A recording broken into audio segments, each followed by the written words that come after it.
Well, are you looking for love and failing to find it? In the past, retailers have sold love potions that claim to attract the opposite sex, even though none of it's been proven to work.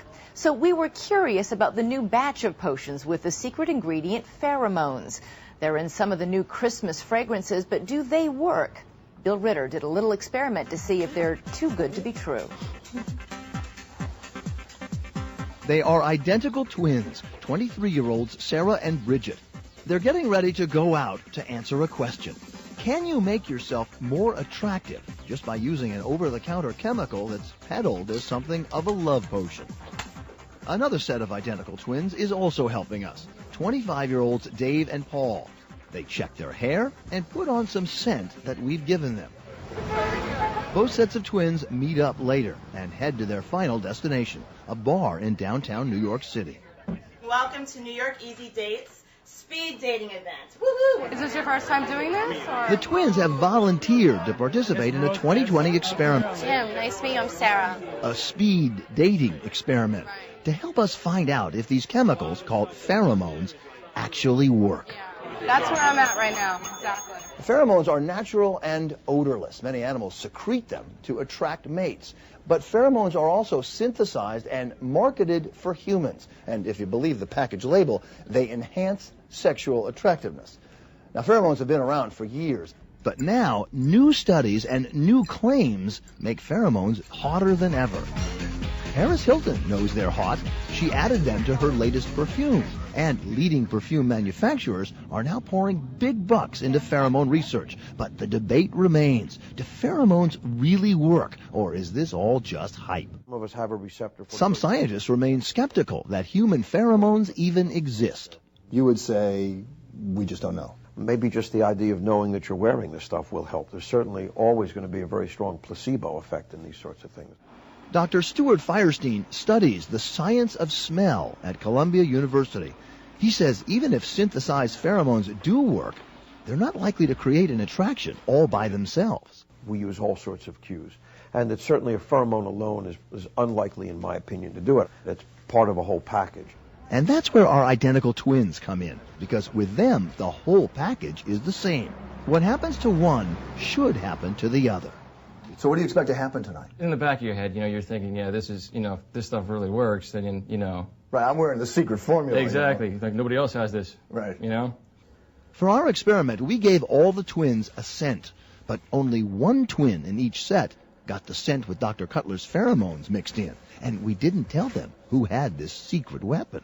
The gentlemen, when I ring this bell every 5 minutes, you're going to rotate one table up. I'm Sarah. David. Mohammed, I'm Bridget. 10 different dates, each one lasting just 5 minutes. Hey, gentlemen, it's time to rotate. Would the pheromones make a difference? Tell me a little about yourself, Aaron. Gentlemen up one, please! Nice meeting you. I was born in Queens. Well, it's good to meet you. This is your final date. At the end of the night, we tallied the results.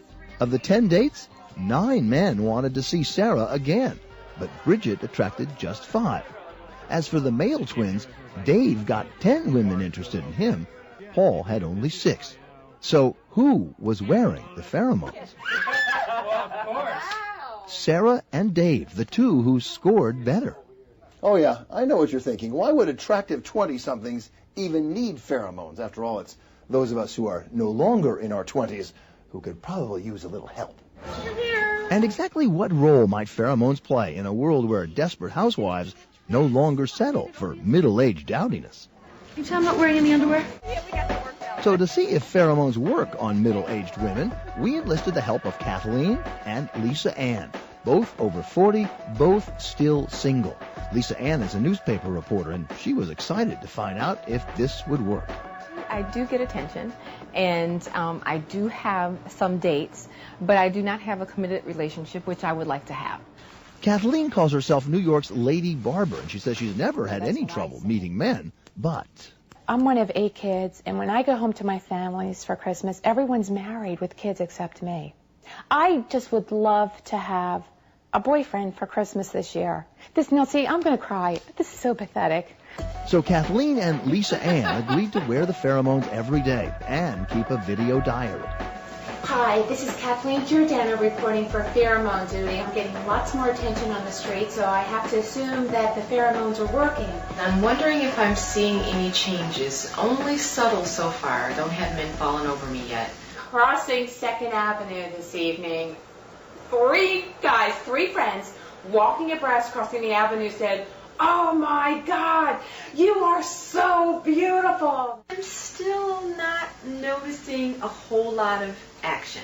I'm digging it too. Yes? Okay, good. Lisa Ann was trying. She even learned to tango, maybe the sexiest dance ever invented, but she stayed mostly on the sidelines.